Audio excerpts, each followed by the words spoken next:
crypto warriors, changing our world day by day. The way of the crypto warriors, can't rely on the bankers, no way. Good morning. Bix Weir, roadroo.com with your morning horn disease, your sip of chaga tea. Day 11 of the cleanse. Is it day 11? No, 10 and a half.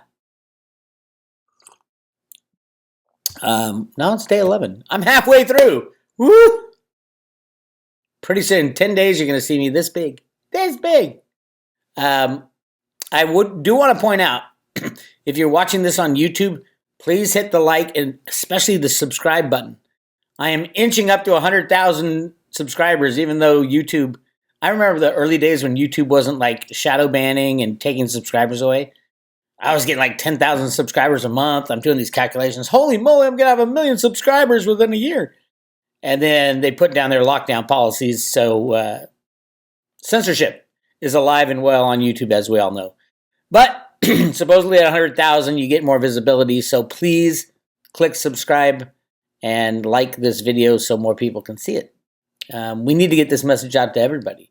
If you guys watched yesterday's post, it's Silver Moonshot approaches technical levels flash blast off.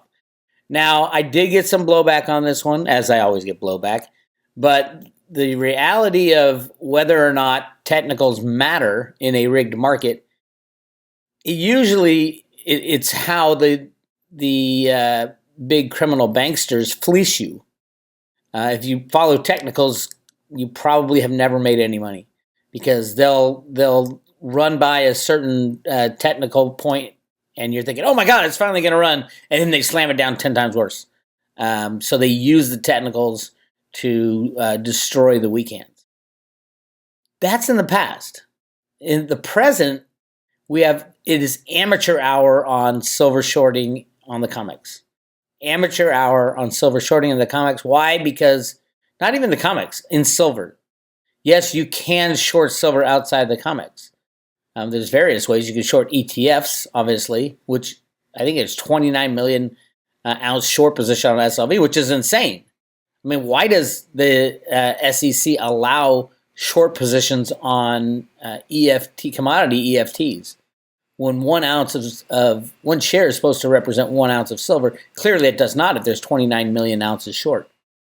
But at the same time, you can lease silver, which is a short, and then what Bank of America does, both lease silver and then short it on the COMEX, so they're going to get the double whammy. That's 2 shorts. I did have a customer, and he's a very smart guy, and he's a COMEX trader. You don't find many of those these days. It's 99.9% of the trades are the big banks trading back and forth with each other. But this guy has contacted me every once in a while. I said, Bitch, what are you talking about? Bank of America is on fire. Silver's low, and if they have 800 million ounces of short silver, they're in the money. That is not true. And they might be in the money on their books, but they are not in the money, as in they can't get that money.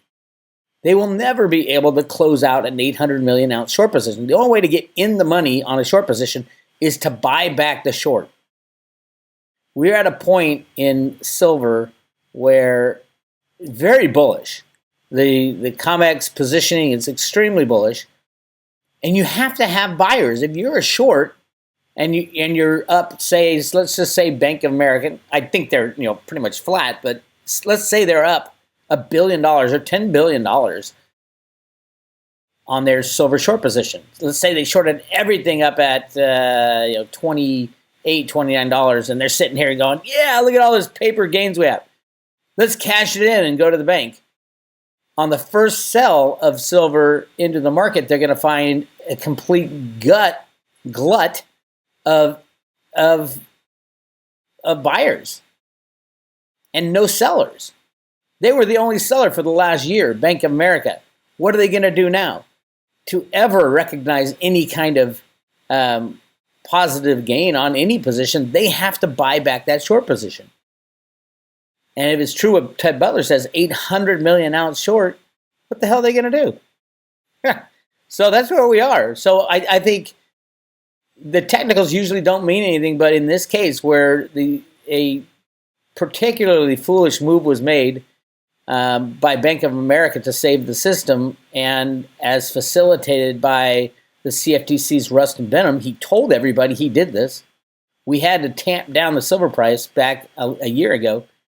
Bank of America is stuck, and they have to get their way out. I would assume it's going to be, if silver blows past, say, $40, they're probably going to shut the comics down and just say, okay, hey, that's when, if you've read my timeline post on the private road, January is when the computer problems start. We're going to see blackouts. We're going to see, ceasing of trading. We're going to see all kinds of shit. And then at the end of the day, they'll just shut the comics down. Or have everybody settle up and restart it with something like Veritasium, Reggie Middleton's invention of peer-to-peer transactions. Those are the viable opportunities. The other only possibility is that someone takes the 800 million out short. I mean, I don't know what entity would do that. Maybe the Fed. If Bank of America, let's just say Bank of America has a problem, they don't blame silver, and then kind of like Bear Stearns, and then they try to sell off the pieces, and somebody's got to take the silver short. I don't know. Obviously with J.P. Morgan, that was a terrible decision, and we all know what happened there. I would think it would be maybe the Fed take that short position, but they still have a short position, and they have to close it out because there's another side of that transaction. For every short, there's a long, and as the longs demand delivery, good night. Or even if they want to cash out for cash, good night.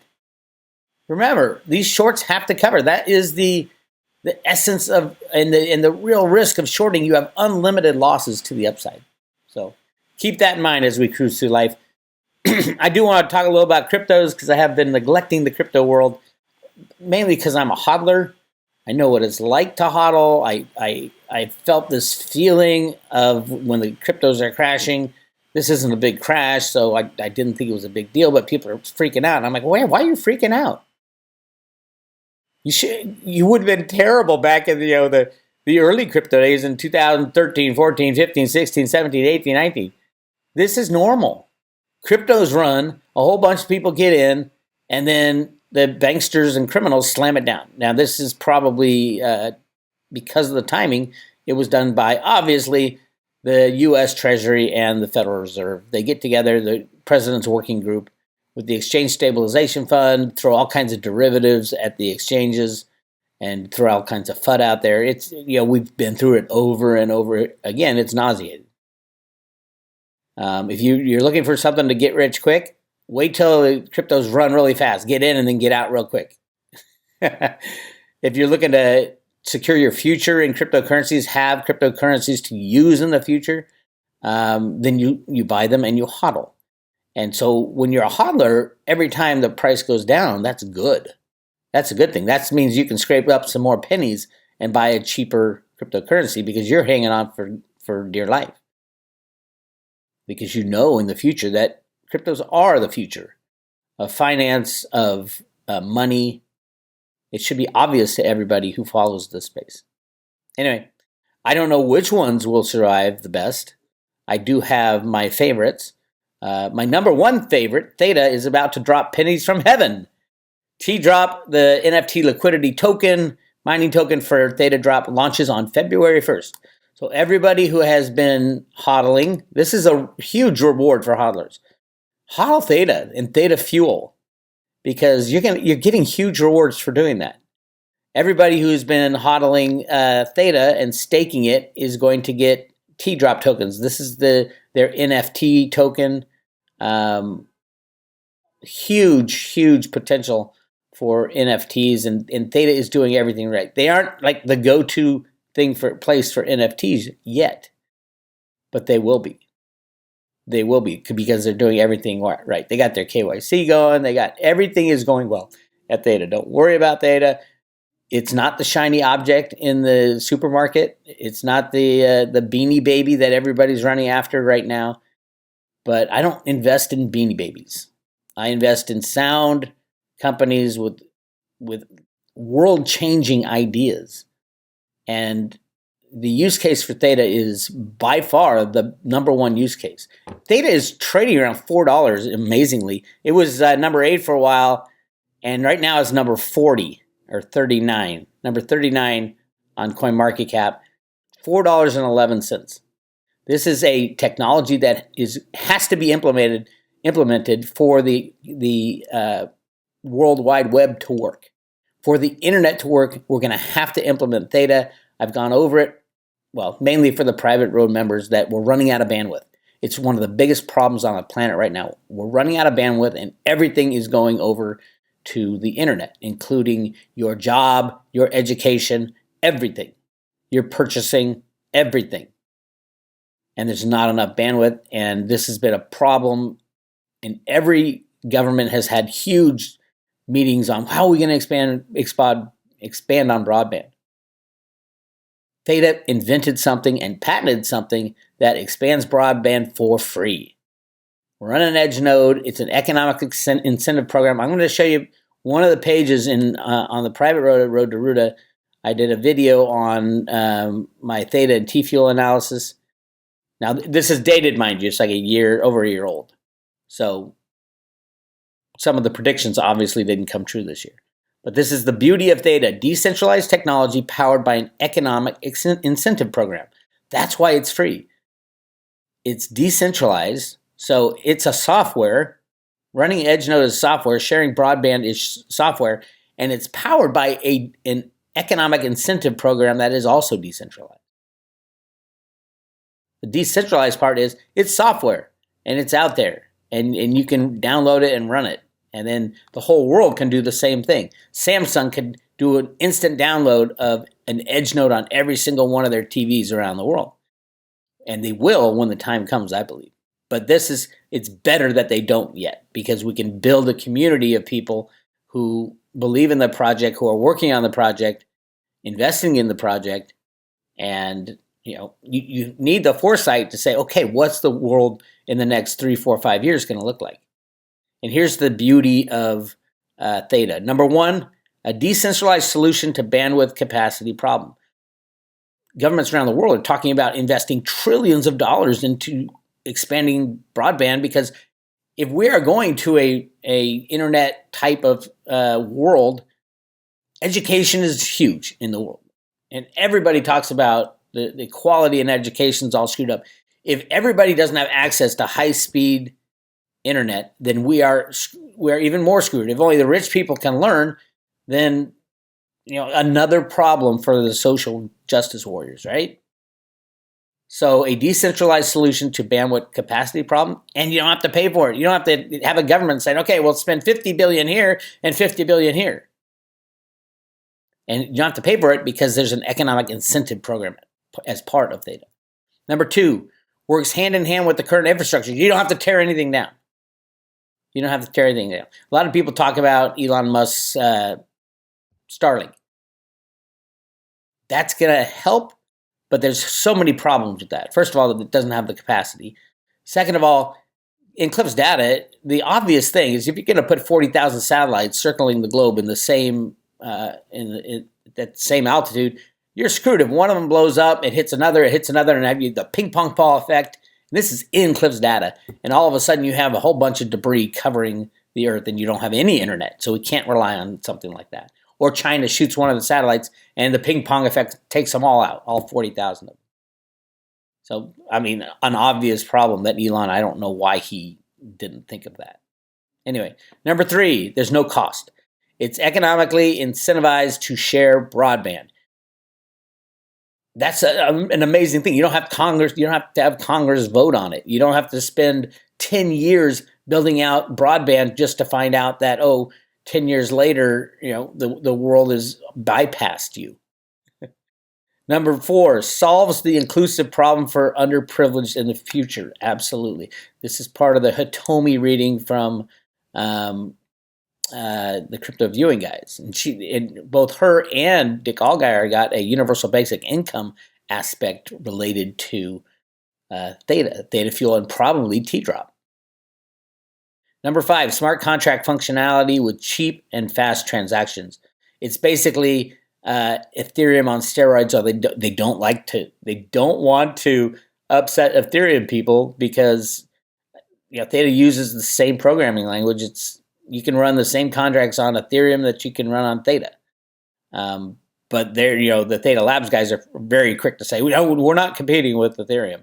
We're on the broadband internet, on the entertainment space, gaming, high-speed video downloads, things like that. But yes, of course, Ethereum is still useless at the moment. I was trying to do some Veri transactions. I would love to give away some Veritasium tokens on a paper wallet on the road to Ruta. It's just too damn expensive because of Ethereum. Ethereum and Reggie has currently, Reggie is running Veritasium off Ethereum. Veritasium is not a blockchain; it's a software, and it's a tokenized license to use the Veritasium software, and it's too expensive. Before, Veritasium was using Bitcoin. It was running off it was called Ultracoin. I think Reggie should seriously think about going to the Theta blockchain. Practically free transactions, high speed. It's perfect. You can't run Veritasium off Ethereum. Now, the new Ethereum, whenever that comes out, maybe. I don't know. So anyway, Reggie, think about it. Think hard about it.